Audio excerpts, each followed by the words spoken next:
Hello, everyone, and welcome to another episode of the Fully Expressed podcast. I'm here with my brother, Mateo Flows. It's good to be here with you, Chris. I'm excited to have this conversation. I have hung out with you many times. I've trained with you many times, and I'm actually very, very excited to dive deeper into the brain of what moves this man right here. Let's do it. Let's do it. So let's kick it off. Tell people a little bit about like what it is that Mateo is interested in and excited about at this moment in time. Yeah, the big word that has been resonating with what I'm trying to bring to people lately has been embodiment. And how that's been showing up is kind of the cross-section between all the transformational experiences that you and I have both been exploring, and also the movement practices that I've been obsessed over the last few years. And something that I've noticed is that there is this cross-section where they meet, and embodiment is kind of the word that I'm using to describe how those two worlds form together. Obsessed feels like a perfect word for how I would describe you in like the most beautiful way. When did this obsession start for you? That's a great question. I definitely wasn't always a mover. I think my first taste of the power of movement came when I did a yoga class in college. And for my whole life, I've always had a hard time sitting still. And I didn't know what it was, labeled as ADD when I was younger. And many years later, through this exploration of movement, come to understand that I am made to move. It's in my DNA. It's my human design type. It's my personality. It's necessary for me to find stillness. I have this innate energy that needs to be expressed. And when I did this yoga class, it was so interesting because I'd have these experiences of coming out and then going to my next period. And for the first time in my life, feeling like okay with sitting still. Wow. What came through with like the okayness? Like what is that? Just a peace, a sense of ease, a sense of this jittery energy that I've had inside me my whole life. Just finally finding a rest. It's always felt like, I'd be sitting in this chair and just like I need to get out, I need to move. And it got me in trouble through my whole life because it would manifest in, wanting to have a conversation with the person next to me, or just being rambunctious, which is, not ideal for a classroom sort of experience. And ever since I was like pre-elementary school, I got kicked out of 5 schools before 3rd grade. Whoa. That's how deeply embedded this tendency was inside of me. And, the world around me just didn't have the reference to really understand that, hey, this kid just needs to run like 50 laps, and then maybe we can have him sit still and do something. Yeah. Yeah. Whew. I imagine a lot of people resonate with that, like restlessness. So what happened after that? You found stillness, found peace, calmness, and then what? I'd say I'm definitely still in a quest for stillness. It's a continual practice for me, but that little taste of what movement could offer made me recognize that this was something I needed deeply in my life. And around that same time, Conor McGregor was making his rise in the UFC. And I became kind of obsessed with his mindset. I would watch videos of him training, and it was fascinating to me how through sheer force of will, he seemed to have this reality distortion field that would just manifest the impossible into being. And through learning about him, I came across his movement instructor, who was Ido Portal. You ever heard of Ido Portal? Oh yeah. Yeah, I've been trained by not him, but some people that have been directly trained by him. So I started watching Ido Portal's interviews on the London Real podcast, And his perspective about movement really transformed the way that I looked at it, particularly how he talked about movement as an all-encompassing philosophy that transcends any particular modality. This idea that it's not about swimming or boxing or rock climbing or running, all of these various boxes that are defined by their limitations fit inside this larger container of movement. And through that perspective, it became really clear to me that everything was movement. And that if everything is movement, there is no greater force you could really align yourself and dedicate yourself to, because anything can fall in through that. And through that just identification of myself as a mover, I then was able to find joy in dance, to find joy in, I could go and take a ballet class, something that might previously not resonate with me at all, but because I look at it through the lens of movement, I could find the beauty in it. And that changed everything for me. It got me to start going to the gym, and at first it was just hitting the bag, right? Just getting that energy out. And at the time, I was really big into music. Music production was my thing. And when you produce music, you do a lot of sitting still. Like, it's just sitting there and tweaking decibels and moving things up and down for hours and hours at a time. And I'm this time I'm being prescribed Adderall. So I'm just sitting there on Adderall, just tweaking decibels until I couldn't. And that experience was slowly killing me. Yeah. And then I'd go and I'd move and I'd hit the bag, and then I'd feel this release, this relief. Yeah. And the juxtaposition of those two worlds slowly pulled me deeper into this need to move more and explore movement more, and this fascination with the endlessness of this practice. Yeah. Yeah. Literally endless. I look forward to spending the rest of my life exploring the different avenues and crevices and potential possibilities of what movement can be. It's beautiful, and it reflects me back to an experience that I had where I got deeply in tune with nature and the energy of nature. And there's never ever a moment in time where nature is still. It's constantly moving. We just might not be able to perceive its movement, but it's constantly moving, always. And there's always life or energy that's in action. And the way I think about it is, we are just a part of that. And our truest expression is when the energy is moving through us and moving us. It becomes almost like in my view, a marrying of the physical and the spiritual. Is like the energy, the spirit is moving through us and expressing our bodies in a way that now we can see them because it's physically, but the expression itself is divine. And this is how I feel on the dance floor. Yeah. When I'm really deeply in it, that's exactly the marrying that's happening, right? Something outside yourself is almost moving you. This proprioceptive intuition that we tap into and just get out of the way of. And one thing I really, really love about working with you, and that's a spoiler alert, I've been training with Mateo now for a few months. Yeah. And what I love about you is that you are so dialed in to those nuances and it may be not the goal, but the goal to understand and really feel the body so deeply that that expression can come out. It's almost like we're widening the spectrum of movement by getting more in tune with the vehicle that is moving.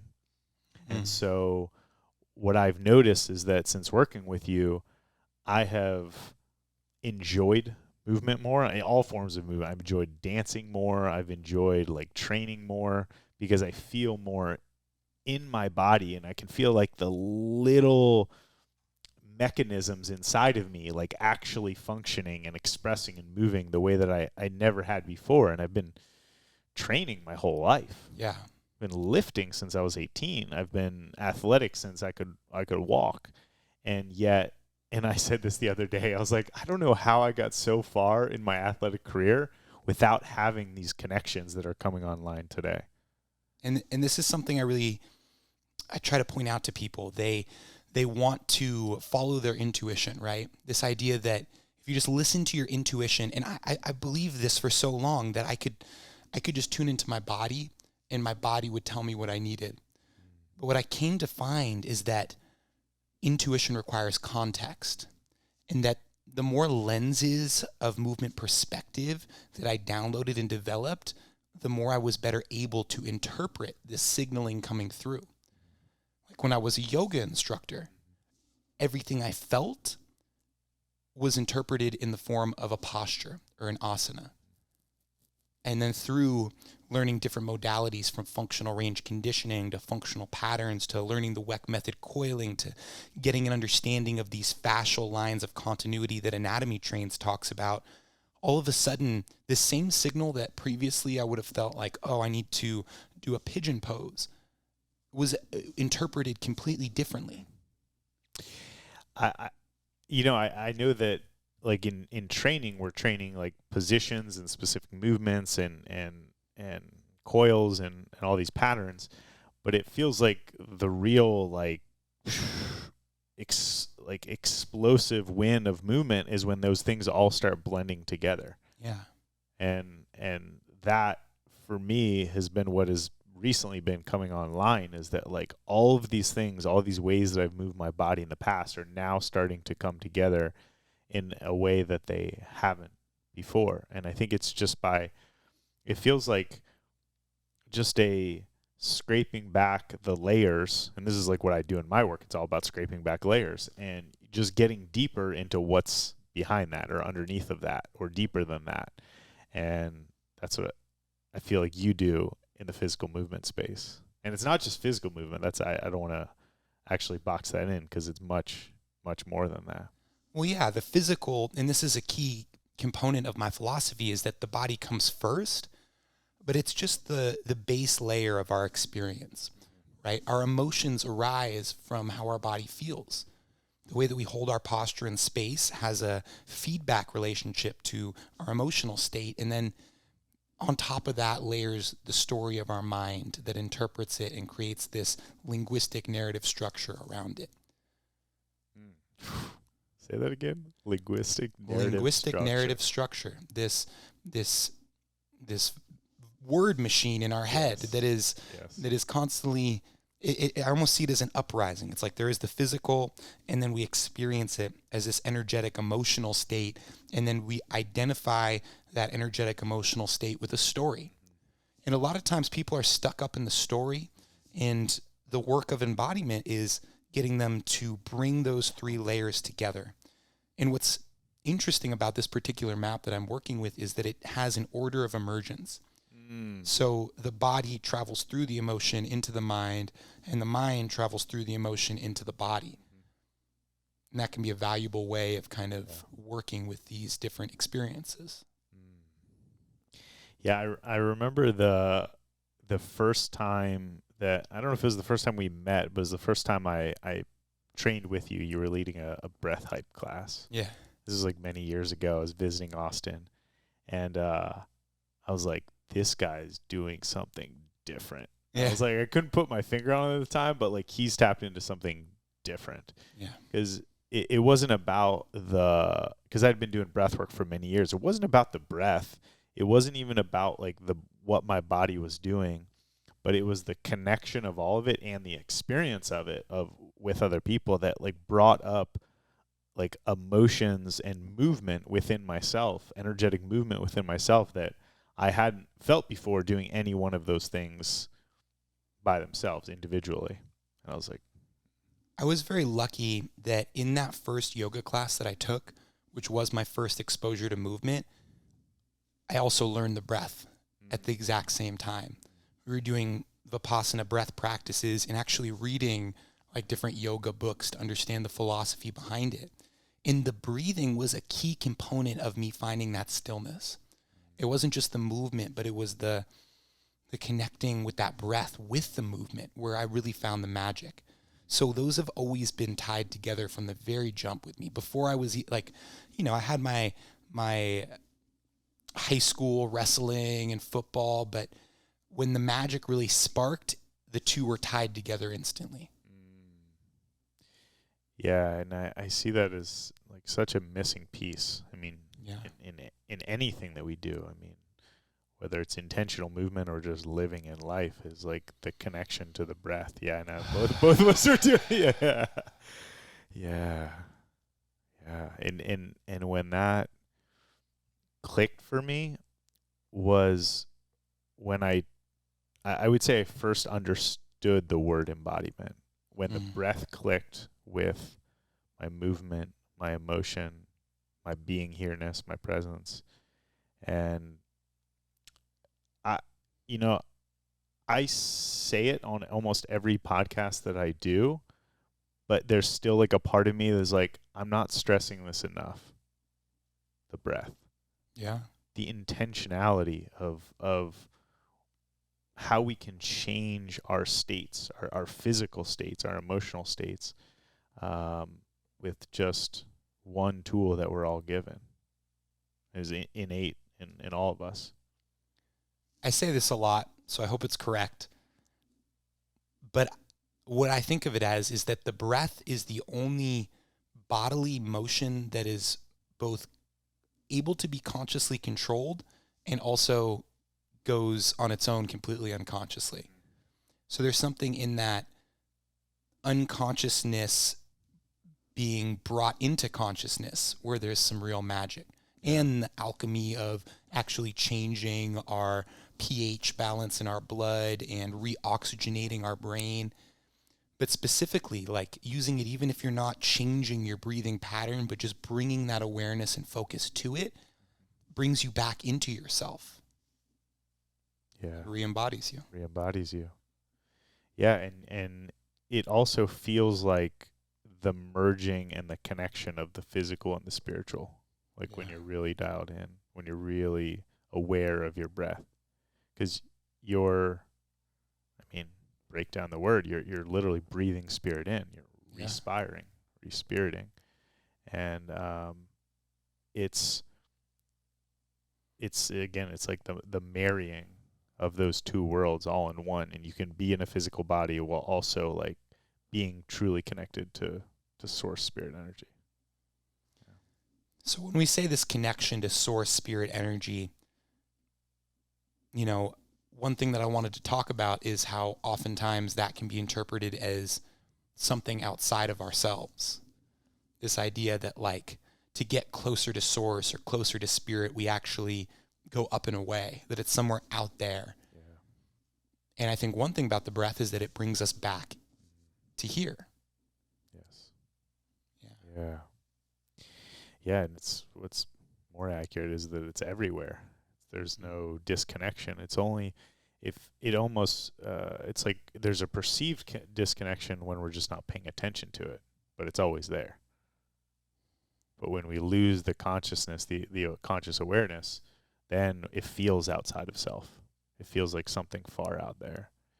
And in my experience, like the breath, like nothing else, brings me back to that conscious awareness.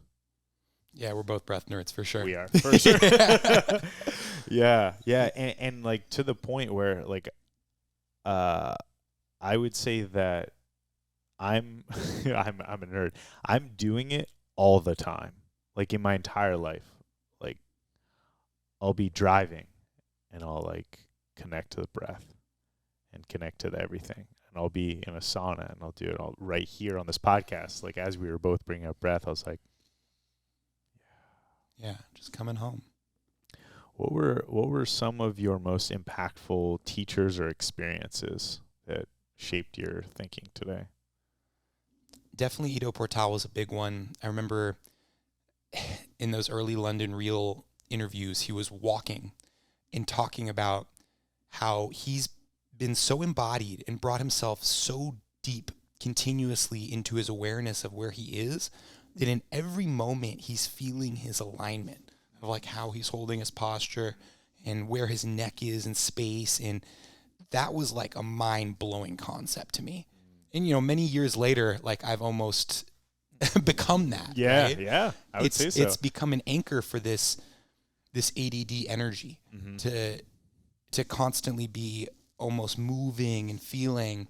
But at the time, that was like unimaginable. This idea that you were just always back in your body. You're always feeling this awareness. So that was huge. And that really, through yoga was my big entry point, really brought me deeper. One of my first jobs out of college, I was working at a Enterprise Rent-A-Car, and suit and tied up. Oh yeah. But even at the time, I was like hitting deep squats on my lunch break. I was going back behind and doing my 5-minute squats. I was going on my lunch break to drive down to this little workout park that we had and doing dips, because movement was just so crucial to me. Before that, when I was working at Trader Joe's, I was doing it in a way where, like, every time I was loading a shelf, I was trying to bring awareness to how I was holding myself. When I was outside pushing carts, I was even back then, like, weaving movement into every moment. Why are guys like Ido Portal not the household names? He's definitely getting there. I think a big and this is an interesting concept, man, is how much drama there is in the movement world.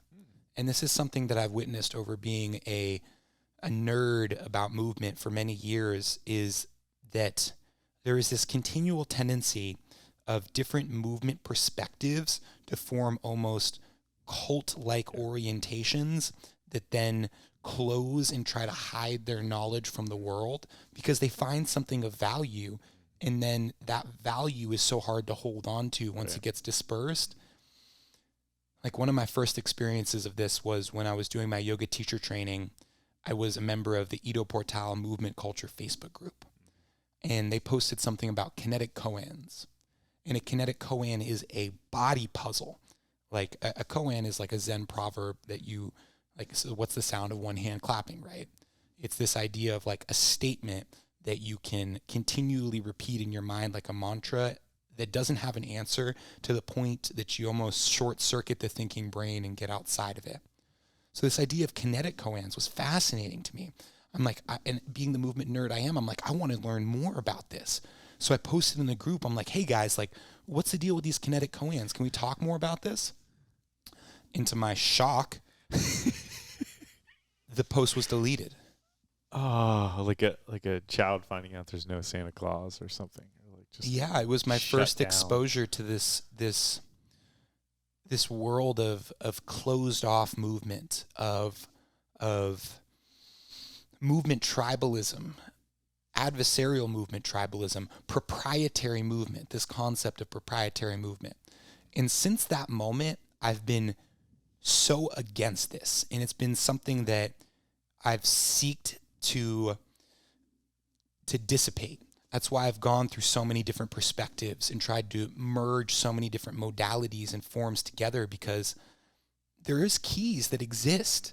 There's these contextual lenses that really provide life-changing value, but they're being held on to. Yeah. Because it's like once they're out, you can't profit from them. Right. And that was just the first instance of it. And that was a whole drama for me. I ended up like being like, what do you mean proprietary movement? Like, I thought this movement was the rain. This movement is the wind. This movement is something that is inherent to all of us.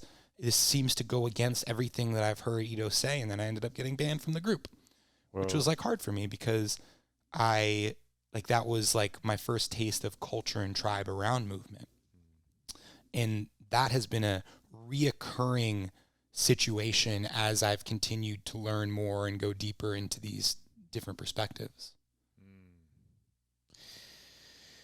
And you just spoke to like the challenge of like all world religion and all doctrines and all politics, and just pretty much everything that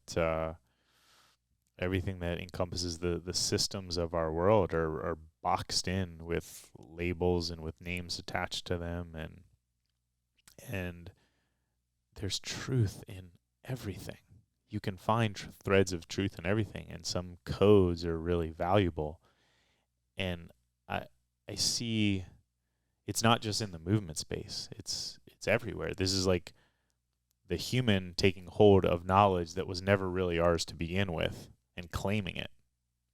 Because even the great masters, like, they're not that way because I don't know how I would frame this, but they're downloading something that's out there for everyone, and they just have gotten access to it through a channel of actions and behaviors and practices that have tuned them into that frequency. But it's not their frequency.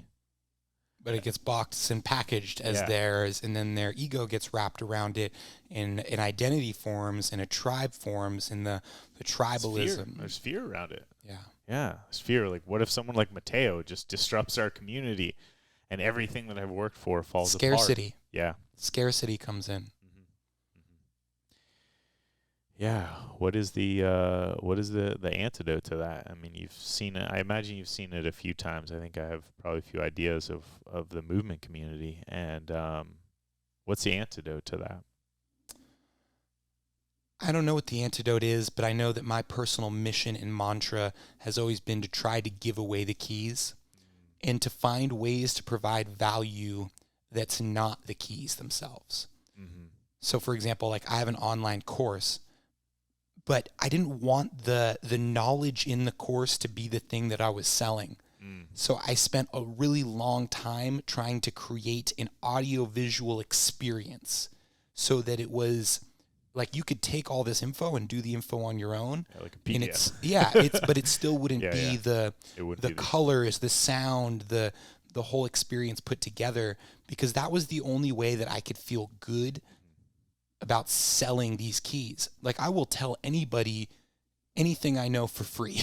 Yeah. You know, I strive to not hold any of it back because I felt what it's like to be on the other side of that. Well, the thing that came to me is, like, it feels like the creative, artistic approach versus the capitalistic approach. And, like, if we were to look outside, we would both see a tree, and that tree doesn't belong to us, but we can paint our interpretation of the tree, and that can create a new value outside of the tree itself. Like I want to pay you for that interpretation of the tree. And that's what we're doing as artists, movement artists and visual artists and sound artists.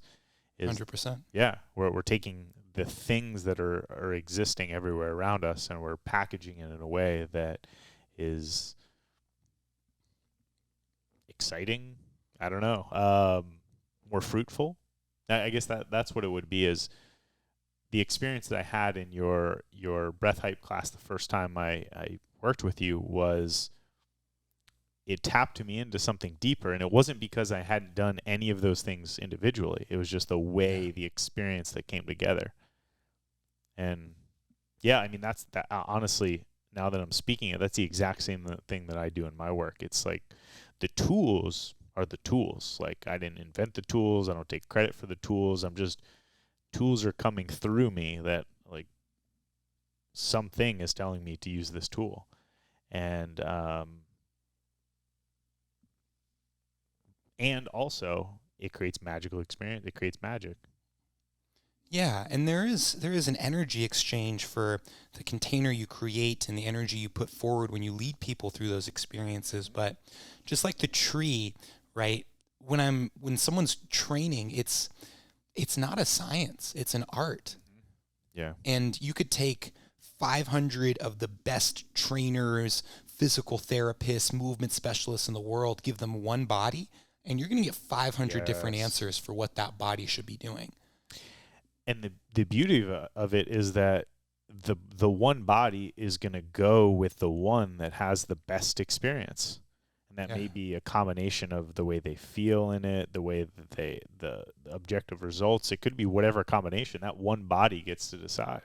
And that's the fascinating thing about movement, is that there is no right answer. It's like this, I view it as this, it's like there's a still point, your starting point, and there's this 360 dimensionality, and every direction represents an area you could grow in. Like over here is like, I want to get better at jumping, and over here is, I want to get better at sprinting, and over here is, I want to get better at lifting. And the more that you go towards one direction, the less you can go towards another direction. So a lot of the times where the most value is to be found is in not over specializing one way, but kind of like going this way, a little bit, that way, a little bit, and then slowly expanding your sphere as dimensionally as you possibly can. Range. Yeah.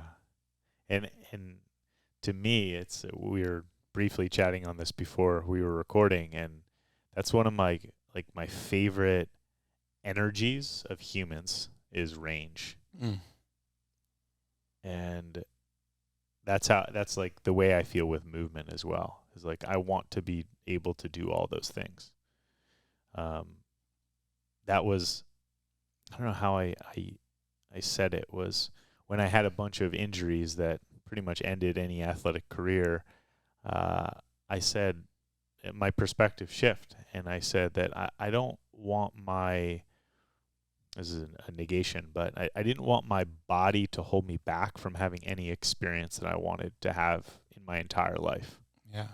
And that was like, oh, if that's the case and it's not lifting 500 pounds, then like I have to look differently at how I'm treating my body. It's not to like squeeze everything to get to the 0.00001% of this one movement or activity.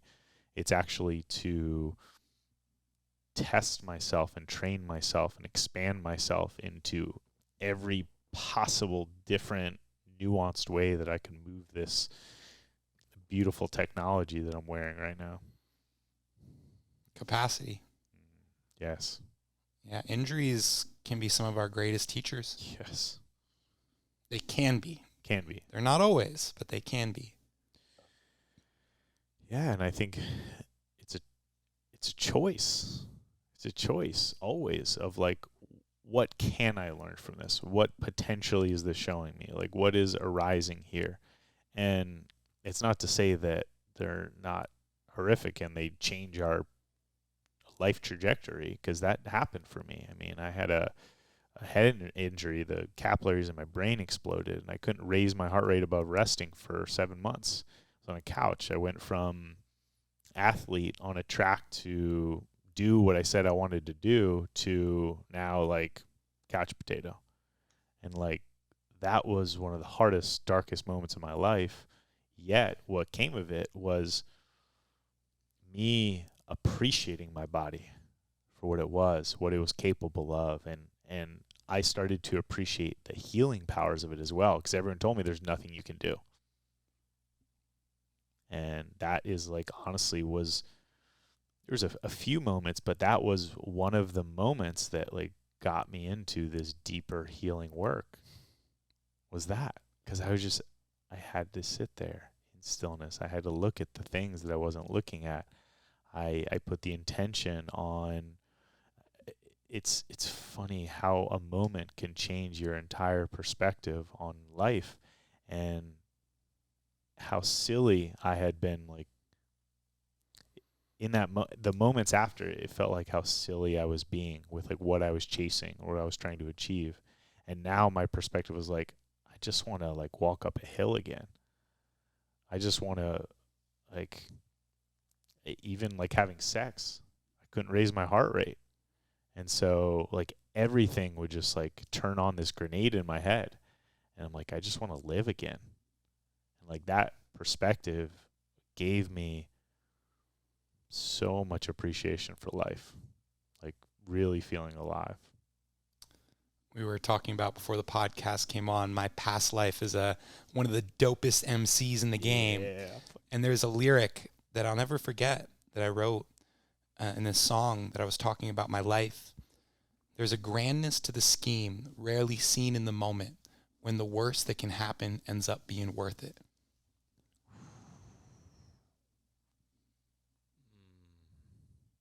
There's a grandness to the scheme rarely seen in the moment when the worst that can happen ends up being worth it. Wow. Bars. Wow. Man. Yeah, it was dope. It was dope. Yeah, you are dope. You are dope. That's beautiful. That really is. If we were to just hold that perspective, I mean, I don't want to be like bypassing, but like that would end all suffering. Easier said than done, right? Yeah. On the spectrum, I'm pursuing it, and also I'm still on the spectrum of that. Yeah. So my word for 2022 is trust, because I've been through so much, and even when I was younger, the first tattoo I wanted to get was "This too shall pass" on me, as a reminder to myself that no matter what waves come, I've been through so much, and that I got to the other side. Ended up not getting that tattoo. Is a funny story, but that awareness is something we really need to hold on to, and it's like I said, it's so much easier said than done, and almost only ever noticeable in retrospect. But if you think back on your life and you just remember how much you have gone through and how it ended up all getting you to where you were meant to be, at a certain point, we have to start trusting. Otherwise, we're just blatantly ignoring the whole past that has brought us here. And that's not a bypass. That doesn't mean you don't do the work, right? Do the work. The work makes me happy. That's right. And that's another big thing I could talk about, is this, that sometimes you have to do the work, sometimes you have to do the hard thing, and trusting does not mean that you just become a jellyfish. Just like it just lay gets back and like, yeah, like life washes over me. It's not that if you don't do what you know you're meant to, you will get to where you want to be. That's not the trust. The trust is that even if it's hard, even if it doesn't seem clear, if you keep doing what you know you should, you will get to where you were supposed to be. Maybe it's not where you thought you wanted to be, but you will end up exactly where you're supposed to be if you continue to do what your soul is telling you you should. And that's another big message I stand upon, because there's a disembodiment that comes from this idea of not doing the hard thing sometimes. Yeah. This idea that just ease and grace, and it's a balancing act, right? I'm very far on the push and drive side, so I'm trying to find the ease and grace and the trust and acceptance, but it does need to be a balancing act, and that balance can be teeter-tottered unevenly in either direction. And I think embodiment is when those two come into alignment. Yeah, and I think that's how we learn, by swinging too far and touching an edge and then coming back. I think about like in the spiral of our development, or a pendulum would probably be a more simple example. If we're using a spectrum where we have to swing to one side, and then we spend enough time at the other side that we find the challenges or the pains of being too far on that side, and then we slowly start to swing back to the other, and like gradually over time that pendulum is just getting tighter and tighter. It's not swinging as far, so every swing gets shorter, so you spend less time at the extremes, and just eventually you get to this like beautiful balance when the ball stops, and you've been to the spectrum, so you know how to go there again. That is what I feel is like true balance, is not being like the complete like 50-50, but it's the ability to go 100% in one direction and then come right back, or go 100% in the other direction. And it's really, it's omnidirectional. It's all, yeah, I was gonna it's say, like a multi-dimensional 360 sphere that also is like permeating up 9 dimensions, right?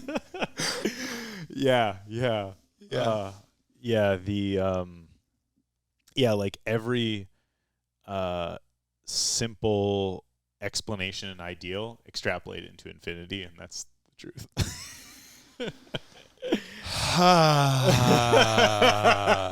Do a few of those at home. Just sink into that one. Yeah. So I was working at Enterprise. I was in this suit and tie, and I knew that this is not the fucking life for me. And I have built my whole existence around never having to wear a suit and tie again. And it was hard. There was points where it was a challenge, but here I am, getting to train awesome humans like you, and some of the dopest humans in Austin, Texas come to me, and it has to, at a certain point, I have to recognize that, trust, because it's happening. And eventually I had to take a leap of faith, which was going to Costa Rica to get my yoga teacher training certification. At the time, being a yoga teacher sounded fucking insane. Now we're in Austin, Texas, and it's like, normal here. 3 out of 5 people are yoga instructors Yoga or something coach, like whatever. Yeah. But that was not the world I was living in. I was in Marin County, which is where rich people go to just die, essentially, in California. The land of mansions and erectile dysfunction. Yeah.